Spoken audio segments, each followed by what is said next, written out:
No hay forma de escapar de ellos. Los alimentos demasiado dulces, llenos de grasas malas y ricos en energía, están en todas partes. Desde hace décadas, estos modernos hábitos alimenticios le causan problemas a nuestro cuerpo.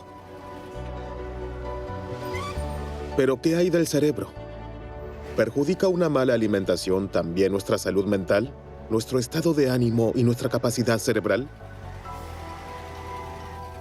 Sabemos que la comida chatarra engorda, pero también puede atrofiar el cerebro. Entre tanto, también los investigadores del cerebro estudian las consecuencias de nuestros hábitos alimenticios. Una alimentación alta en grasas y rica en azúcar produce cambios a largo plazo en ciertas zonas del cerebro. Esta ciencia, aún joven, revela una nueva faceta de nuestra alimentación. Con un aumento en la ingesta de grasas y azúcar, el cerebro se reprograma. Por lo tanto, lo que pasa por nuestra cabeza también depende del contenido de nuestro plato.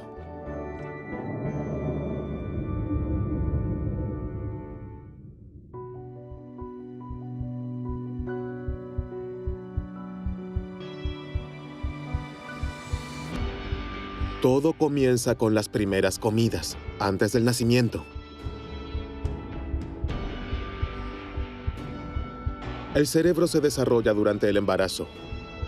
Su posterior rendimiento depende de la forma en que se alimente, de lo que ha comido la madre durante los 9 meses.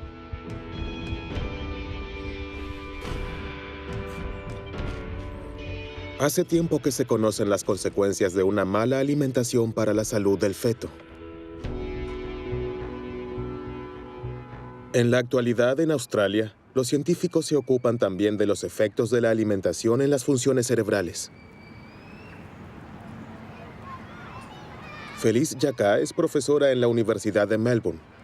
Estudió el comportamiento de miles de niños después de haber observado los hábitos alimentarios de sus madres en un amplio estudio de 23,000 mujeres embarazadas. Seguimos de cerca qué comida chatarra y alimentos procesados industrialmente comían y qué alimentos saludables, nutritivos y ricos en fibra. Luego examinamos la salud emocional de los niños de 18 meses a 5 años. Por supuesto, también se tuvieron en cuenta factores como el nivel de formación, los ingresos, la salud mental de la madre y el estilo de la educación. El resultado fue evidente. Las madres que consumieron más comida chatarra y alimentos procesados industrialmente, como refrescos dulces, refrigerios salados, pasteles y galletas durante el embarazo, tuvieron hijos más propensos a la agresión y las rabietas. Esta preocupante correlación sugiere que la alimentación de la madre afecta la salud mental del niño. Esto aún no se ha probado a nivel biológico, pero Felice Jacka ya está convencida de ello. Este amplio estudio noruego mostró que la alimentación de los niños también es importante, independientemente de lo que haya comido la madre. Los niños que comían demasiada comida chatarra y muy poca comida saludable a menudo mostraban un comportamiento furioso o agresivo, pero también dolor, miedo, inquietud y pesadillas. Desde entonces, las conclusiones de Felice Jacka han sido confirmadas por estudios en España, los Países Bajos y Canadá. Los investigadores del cerebro ven la causa en una ingesta excesiva de azúcar y grasas, pero también en una alimentación desequilibrada. Los alimentos procesados industrialmente y la comida chatarra, que a menudo carecen de nutrientes, no proporcionan lo que necesita el cuerpo, y especialmente las neuronas. En este laboratorio de la Universidad de Burdeos, los científicos están investigando los efectos de la alimentación incompleta en el cerebro de ratones.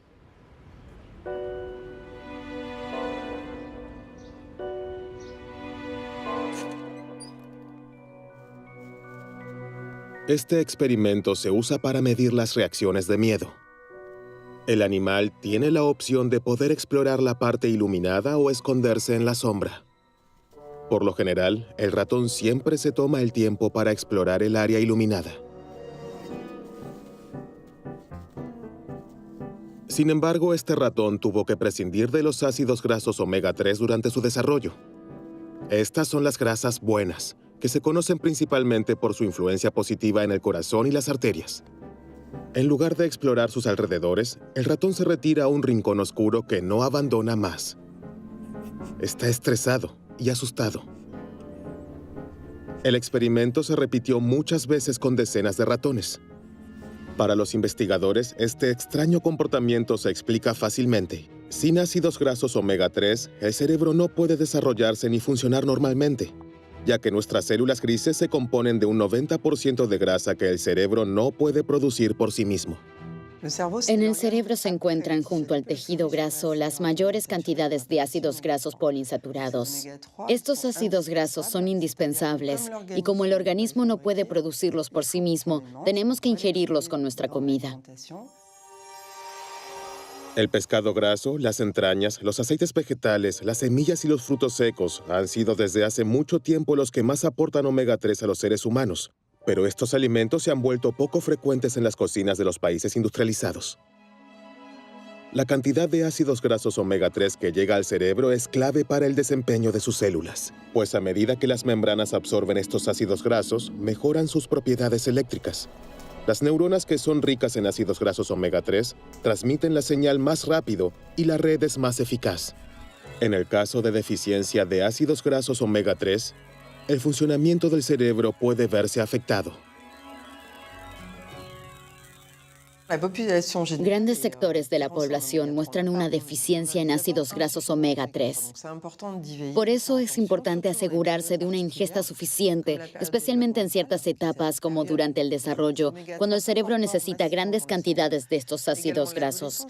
Esto también cuenta en la adolescencia, porque en esta etapa los hábitos alimenticios cambian a menudo. También en la vejez, cuando el cerebro absorbe menos los ácidos grasos omega 3, se debe aumentar la ingesta. Por eso, para que el cerebro funcione a toda velocidad, deben evitarse especialmente las deficiencias en la alimentación. Pero se debe disponer de los nutrientes adecuados y la comida debe ser variada. ¿Qué le sucede a las neuronas cuando la alimentación es pobre en nutrientes y sobre todo consiste siempre en lo mismo? El hámster europeo, que estuvo extendido durante mucho tiempo aquí en las tierras bajas de Alsacia, se enfrenta exactamente a este problema. Desde los años 60 hemos observado una disminución en la población de hámsters que ahora está en peligro de extinción. Al mismo tiempo, el cultivo de maíz ha aumentado cada vez más. Carolina Vold se preguntaba si la caída de la población de hámsters podría deberse al repentino exceso de oferta de maíz. Por ello, en un experimento de laboratorio, alimentó a sus hámsters exclusivamente con este tipo de grano. Durante la temporada de apareamiento, observamos trastornos de conducta en las hembras que se manifestaron en un alto nivel de agresividad y sensibilidad al ruido.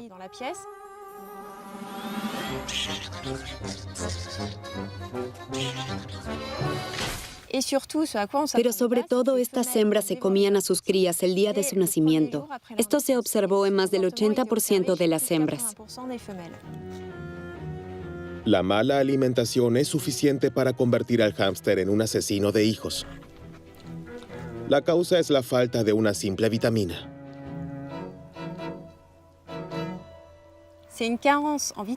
Este comportamiento inusual se debe a una falta de vitamina B3, porque después de haber enriquecido su dieta a base de maíz con esta vitamina, mostraron un comportamiento normal.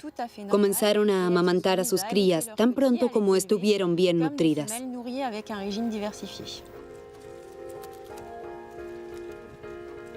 El canibalismo de los hámsters es preocupante. ¿Podría una alimentación poco equilibrada y deficiente llevar también al ser humano a un comportamiento agresivo y violento?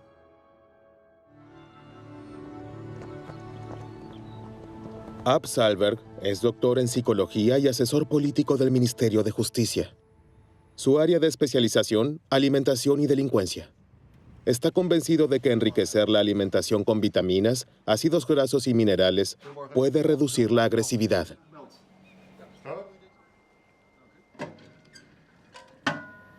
Esta hipótesis es difícil de verificar en la vida normal, porque nuestro comportamiento y nuestros impulsos están determinados por numerosos factores y circunstancias. Las cárceles parecen ser un entorno casi ideal para la investigación de la alimentación, porque allí no intervienen numerosos parámetros. Hicimos un estudio aquí en los Países Bajos con jóvenes prisioneros en 8 cárceles diferentes. Después de enriquecer su alimentación con vitaminas, minerales y ácidos grasos por 3 meses, examinamos los efectos en su comportamiento. Hubo 2 métodos diferentes de medición. Primero se les preguntó a los reclusos y al personal qué tan agresivos se sentían y qué tan agresivos se comportaban. Luego estudiamos el registro de incidentes por los cuales los prisioneros fueron castigados.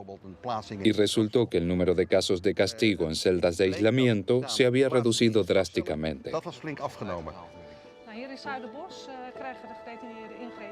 En el grupo de presos cuyas comidas fueron enriquecidas, el número de incidentes disminuyó en 1/3. Así es que nuestra comida cambia nuestro estado de ánimo y refuerza ciertos impulsos.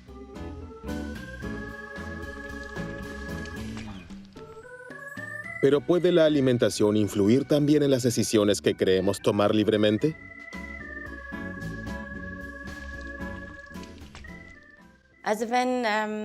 Bueno, cuando se les pregunta a las personas si creen que la alimentación y lo que comen tiene un impacto en su salud, la mayoría responde que sí. Cuando se les pregunta si pueden imaginar que la dieta también puede influir en sus pensamientos y decisiones, muchas personas no pueden imaginarlo.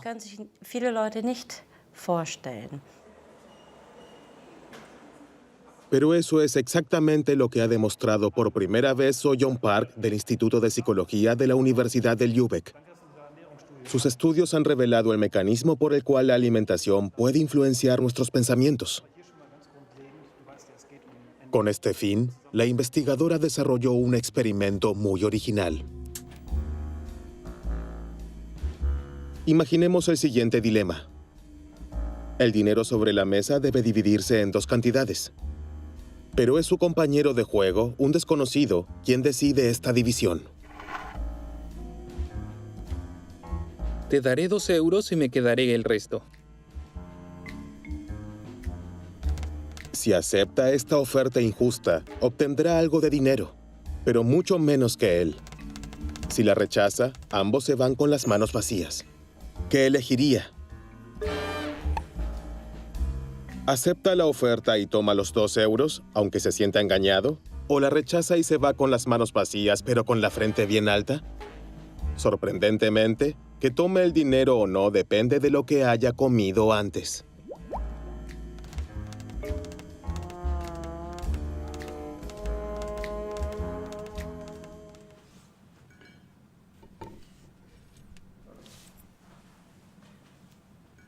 En este estudio, examinamos 24 sujetos que vinieron al laboratorio 2 veces y tomaron desayunos diferentes. Y lo que descubrimos es que la misma persona tomó decisiones muy distintas dependiendo de lo que comió esa mañana. Para los sujetos de la prueba, ambos desayunos se ven iguales. Pero en realidad, uno contiene muchas más proteínas que el otro. El único parámetro que cambia es la proporción de proteínas y azúcar. Unas pocas horas después de la comida, el sujeto de prueba debe realizar varias pruebas en el ordenador. Hoy tiende a aceptar la oferta. Su interés personal pesa más que su disgusto. Será un poco más rico al final del día. La semana anterior la había rechazado a menudo y casi no ganó nada.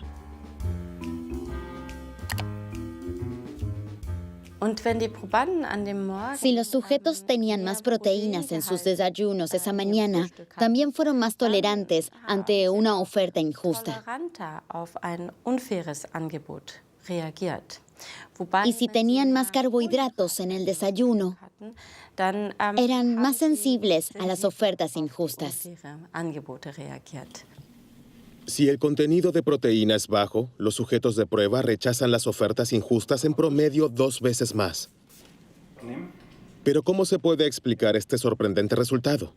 En busca de evidencia biológica para su observación, los científicos realizaron análisis de sangre. Enviaremos la sangre directamente al laboratorio y luego la analizarán en busca de componentes hormonales y aminoácidos, especialmente las hormonas insulina, cortisol, adrenalina, ACTH, y en el caso de los aminoácidos, especialmente triptófano y tirosina.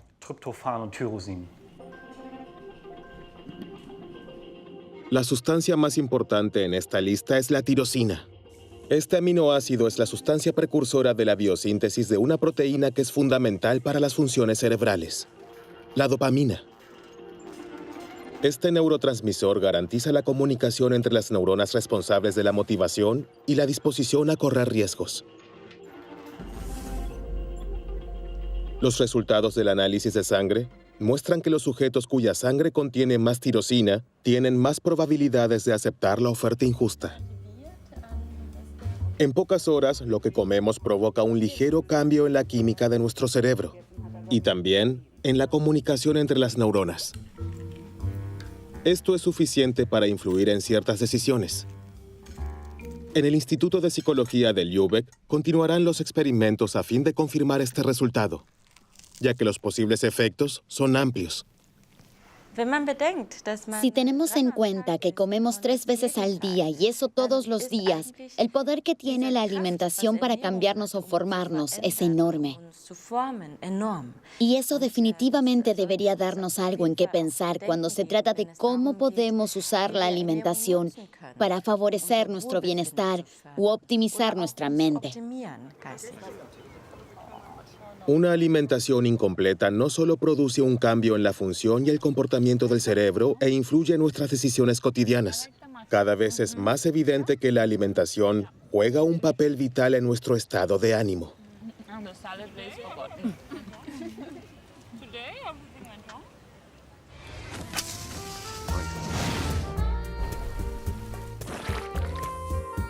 Pero ¿qué pasa con la comida chatarra rica en azúcar y grasas malas? ¿Qué pasaría si no ingiriéramos nada más que eso?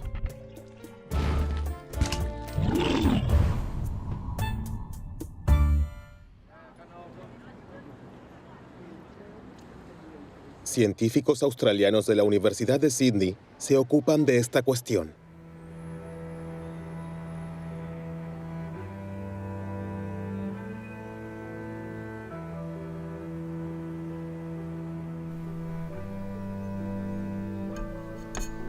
Margaret Morris dirige el único laboratorio en el mundo donde las ratas se alimentan con los alimentos producidos industrialmente que se pueden encontrar en supermercados o cadenas de comida rápida barata.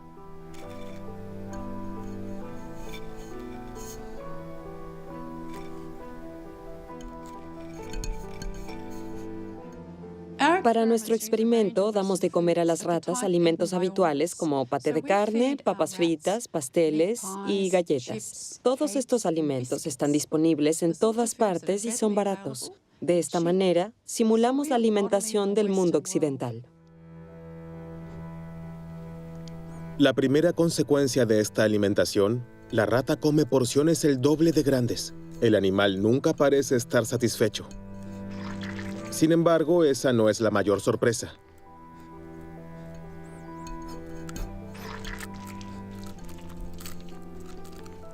Estamos particularmente interesados en los efectos de esta alimentación en la memoria de los animales. Los medimos con la ayuda de una conocida prueba de comportamiento de reconocimiento de objetos. Para esta prueba, la investigadora coloca algunos objetos en la jaula de una rata. La rata inmediatamente comienza a inspeccionarlos porque los roedores son muy curiosos por naturaleza.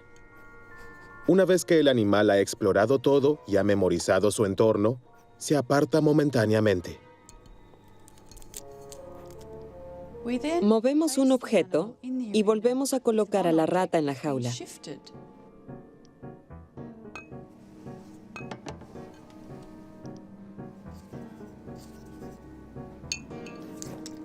Cuando regresa, la rata pasa más tiempo examinando el objeto movido porque el otro objeto ya lo conoce.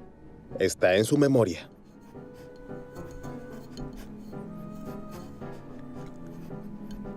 Sin embargo, las ratas sobrealimentadas muestran un comportamiento diferente. Los animales que reciben alimentos muy ricos en grasas o azucarados o ambos reconocen el objeto movido con menos frecuencia. A diferencia de las ratas sanas, dedican aproximadamente la misma cantidad de tiempo a examinar ambos objetos. Esto indica un daño en la memoria espacial.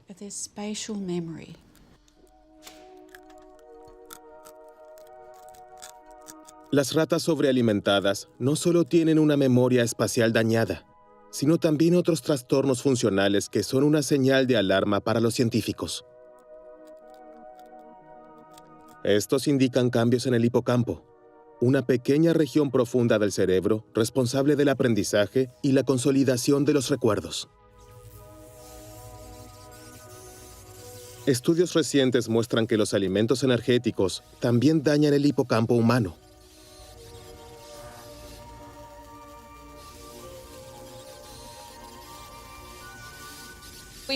Observamos, por ejemplo, que la calidad de los alimentos afecta al tamaño del hipocampo y también al volumen de materia gris y blanca. Los primeros estudios de intervención muestran que una alimentación de 4 días con comida chatarra es suficiente para deteriorar las funciones cognitivas relacionadas con el hipocampo. Ahora, Margaret Morris está tratando de averiguar cómo los alimentos energéticos dañan el cerebro de sus ratas y reducen su rendimiento. Tiene una hipótesis. El consumo excesivo de grasa y azúcar desencadena una reacción inflamatoria que se propaga a las neuronas.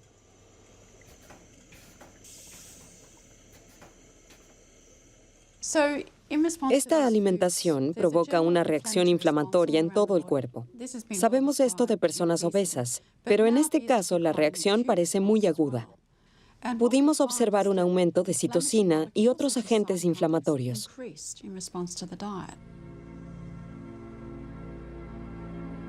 Una alimentación demasiado abundante desequilibra el sistema inmunitario. Este se defiende y desencadena una reacción inflamatoria, especialmente en el tejido adiposo. Nuestra grasa luego libera sustancias que extienden esta inflamación a todo el cuerpo. Hasta ahora, se supone que las neuronas están libres de este fenómeno porque están protegidas por la llamada barrera hematoencefálica. Esta membrana rodea los vasos sanguíneos y normalmente protege el cerebro. Creemos que esta inflamación creciente podría extenderse desde el cuerpo hasta el cerebro. Esto podría deberse a que la alimentación daña y hace permeable la barrera hematoencefálica, que de otro modo protege al cerebro de las sustancias proinflamatorias, de modo que estas sustancias se introducen en el cerebro. De esta manera, la inflamación penetra en las meninges y allí causa un fenómeno particularmente sorprendente. En su laboratorio, Sophie Layet demostró recientemente que ciertas células inmunes en el cerebro de sus ratones sobrealimentados, las células microgliales, comienzan a comerse las neuronas.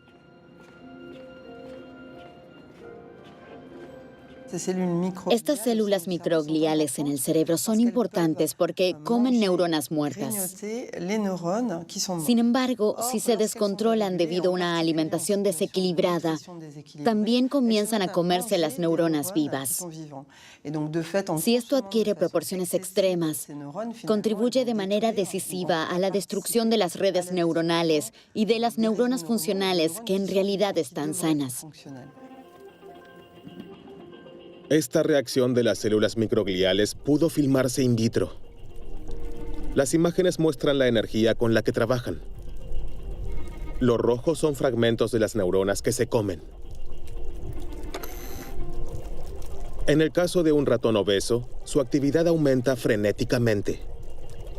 Ahora se sospecha que este fenómeno perjudica significativamente la función cerebral.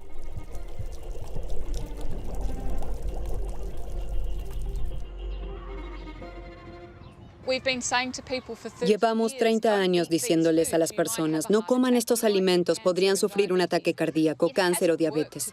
Pero el comportamiento alimentario se ha mantenido igual. Si los consumidores ahora se enteran de que su alimentación es muy importante para la salud de su cerebro y la de sus hijos, es de esperar que estén más dispuestos a cambiar sus hábitos alimenticios.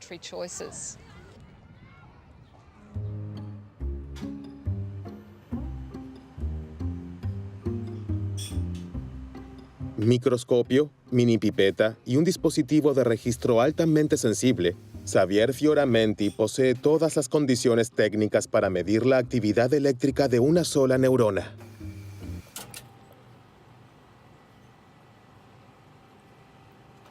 El principio es simple. El corte cerebral de un ratón se encuentra en un líquido que lo mantiene vivo.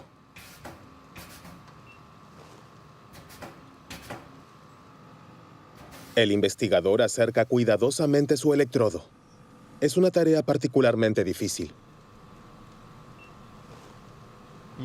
Ahora llevo la pipeta hacia el cerebro y la acerco a la neurona hasta que hay un contacto. Ya está. Ahora mediremos la actividad eléctrica de las neuronas.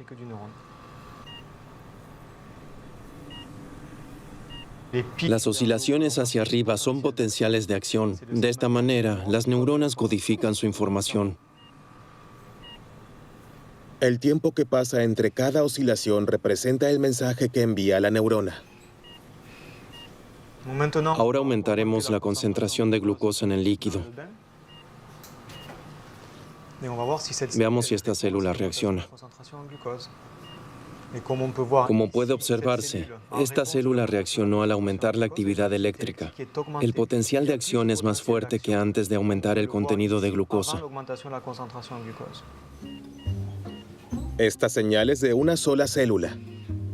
Sin embargo, en el cerebro, todas las neuronas están conectadas entre sí. Los científicos suponen, por tanto, que la glucosa altera la actividad de todas las áreas del cerebro responsables de las sensaciones y el placer.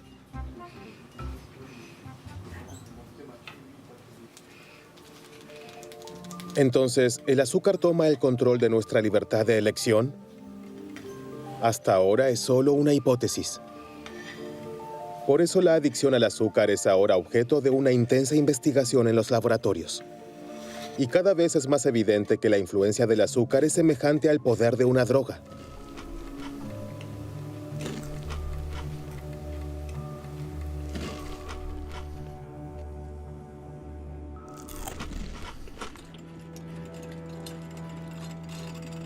Serge Ahmed fue uno de los primeros en probar esto con un experimento muy sencillo.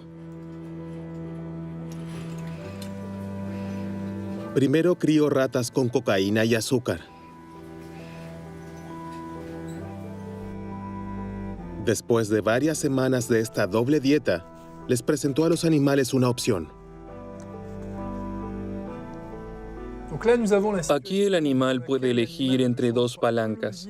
Una está conectada a una jeringa que contiene una droga líquida, una droga dura como cocaína o heroína. La otra palanca controla una segunda jeringa que contiene una bebida azucarada. Y se ve que el animal se decide por la bebida dulce.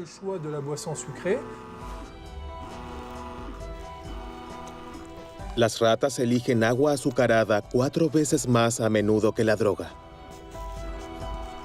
Aunque en el caso de la glucosa no hay riesgo de sobredosis, se ve claramente que el deseo no puede reprimirse. Este experimento muestra que el azúcar tiene un potencial adictivo más alto de lo que pensábamos anteriormente. Incluso puede ser más adictivo que las drogas duras como cocaína y heroína.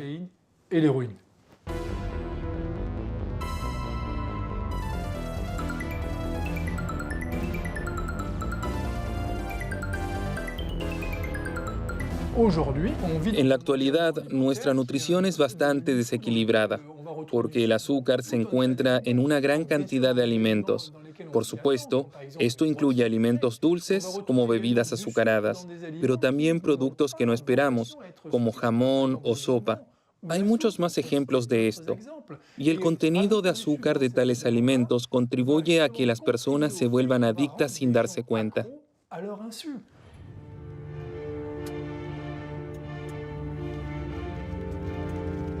Aquí en el Oregon Research Institute se investiga el impacto de los alimentos azucarados en el cerebro humano.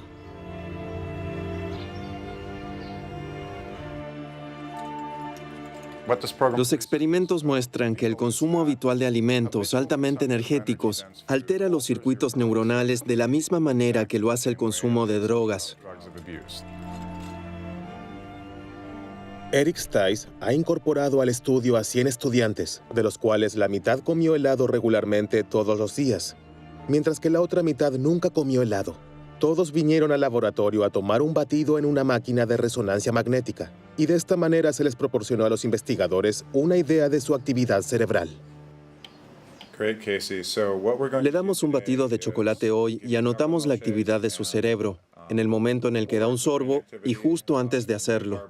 De esta manera, queremos descubrir más sobre las consecuencias neuronales del consumo de alimentos altamente energéticos. Con la ayuda de un tubo, el sujeto de prueba puede beber el batido sin mover la cabeza. Descubrimos que en el caso de las personas que nunca toman helado, el sistema de recompensa está muy activado, mientras que en los sujetos de prueba que toman helado todos los días, no pudimos observar prácticamente ninguna activación. Esto demuestra que la ingesta regular de alimentos muy altos en calorías reduce significativamente el placer del consumidor. El sistema de recompensa crea una sensación de placer. Reacciona de manera particularmente intensa al consumo de azúcar. Sin embargo, la ingesta excesiva de azúcar reduce su capacidad de respuesta, haciendo que la misma dosis de azúcar sea menos placentera en algún momento.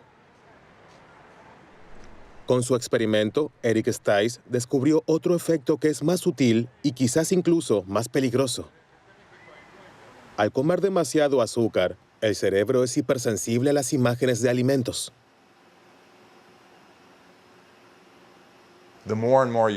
Mientras más helado coma, menos se activará su sistema de recompensa. Por otro lado, reacciona mucho más intensamente a los estímulos que prometen un pronto consumo de helado, como cuando pasa con el coche por una heladería o ve un comercial en la televisión. Responde a estos estímulos de manera mucho más intensa que las personas que nunca comen helado. Y eso incita a comer, a pesar de no tener hambre, lo que lleva a la obesidad y todos los problemas de salud que resultan de ella. Esta influencia directa de los alimentos en nuestro cerebro cumple una función importante en la selección de nuestra comida diaria.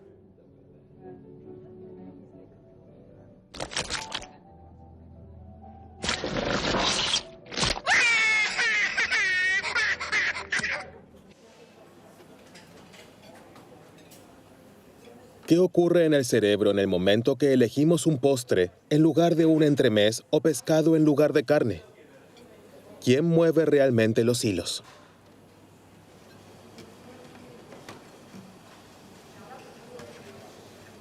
El laboratorio de Carlos Ribeiro está a la vanguardia en la investigación de nuestros hábitos alimenticios. Queremos encontrar todos los componentes, todos los genes, sustancias y neuronas que influyen en nuestro comportamiento alimentario. Para esto tenemos que observar efectos muy pequeños, apenas perceptibles. Un animal muy simple, la mosca, le permite ir por nuevos caminos y probar nuevas hipótesis. Para comprender el comportamiento de alimentación de la mosca, Carlos Ribeiro ha desarrollado un dispositivo con el que puede seguir en detalle las decisiones del insecto. Si la mosca toca la comida, podemos medirla aquí con este sensor. Este es el mismo sensor que también detecta el tacto en la pantalla de tabletas o teléfonos inteligentes. Solo que aquí no se toca la pantalla, sino la comida. De esta manera, podemos ver exactamente si la mosca opta por proteínas o por azúcar. Pero también investigamos cómo come, en qué cantidades, con qué rapidez y con qué frecuencia. Analizamos en detalle sus decisiones que son controladas por el cerebro. Con la ayuda de esta técnica, ha demostrado que la mala alimentación tiene una influencia decisiva en el comportamiento alimentario. Por supuesto, las moscas que han sido privadas de proteínas elegirán alimentos ricos en proteínas. Sin embargo, observando más de cerca, descubrió que este no es siempre el caso. A veces teníamos moscas que no mostraban un fuerte apetito por las proteínas. Quisimos encontrar la razón y comprobamos que las moscas que no estaban interesadas en las proteínas tenían ciertas bacterias intestinales. Después de numerosos experimentos, quedó claro que el apetito por las proteínas de las moscas fue inhibido por dos bacterias intestinales muy específicas. Estas dos bacterias tienen un gran impacto en sus decisiones alimentarias.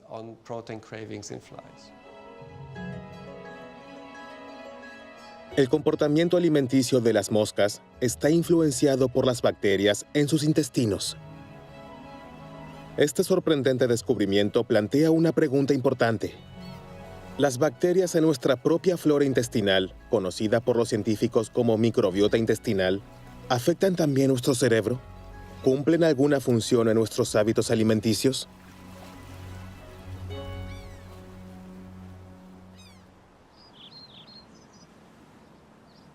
En la Universidad de Cork, en Irlanda, John Cryan es pionero en el estudio de la microbiota intestinal. Logró demostrar que las bacterias intestinales también influyen en ciertos comportamientos de los mamíferos.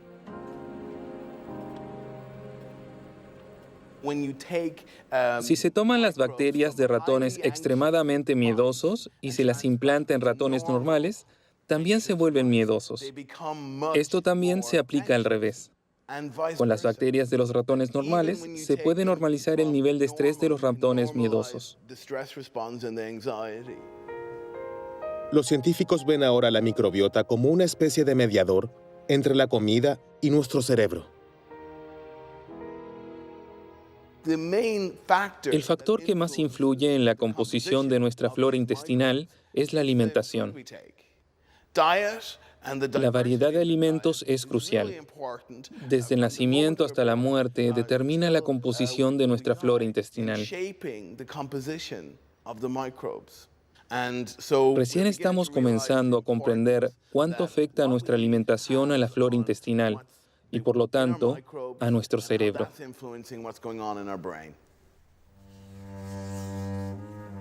El hecho de que nos sintamos bien depende, entre otras cosas, del bienestar de nuestra microbiota. Una alimentación que es buena para nuestro estado de ánimo es principalmente una que agrade a las bacterias de nuestro intestino. A partir de este descubrimiento, surgió la idea de mimar el cerebro con la ayuda de la alimentación y promover la salud mental. Y aquí los científicos están particularmente impresionados por la famosa dieta mediterránea. La cocina mediterránea tradicional es muy rica en alimentos vegetales, muchos tipos diferentes de lechuga y verduras de diferentes colores, pero también frutas. Las legumbres, es decir, frijoles, lentejas y garbanzos, también son muy importantes.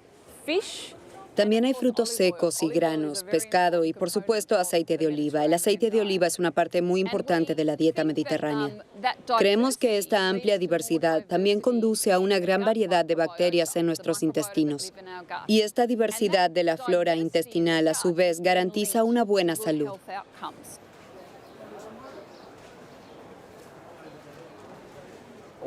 El año pasado realizamos el primer estudio de 67 pacientes con depresión severa. Recibieron ayuda de un nutricionista durante 3 meses. Al final los examinamos nuevamente y descubrimos que su cambio de alimentación estaba acompañado de una mejora en la depresión. Cuanto más estrictamente siguieron la dieta mediterránea, mejor se sintieron.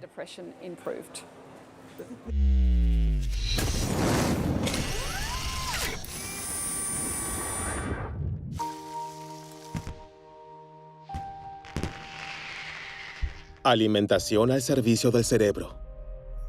Esta idea se está imponiendo cada vez más. Los científicos ahora están siguiendo todas las pistas.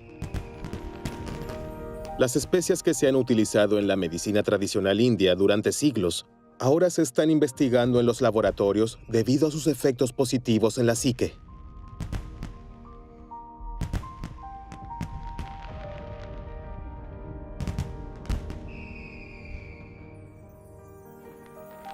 Los frutos rojos también despiertan grandes expectativas. Los polifenoles que contienen son capaces de reactivar las neuronas dañadas.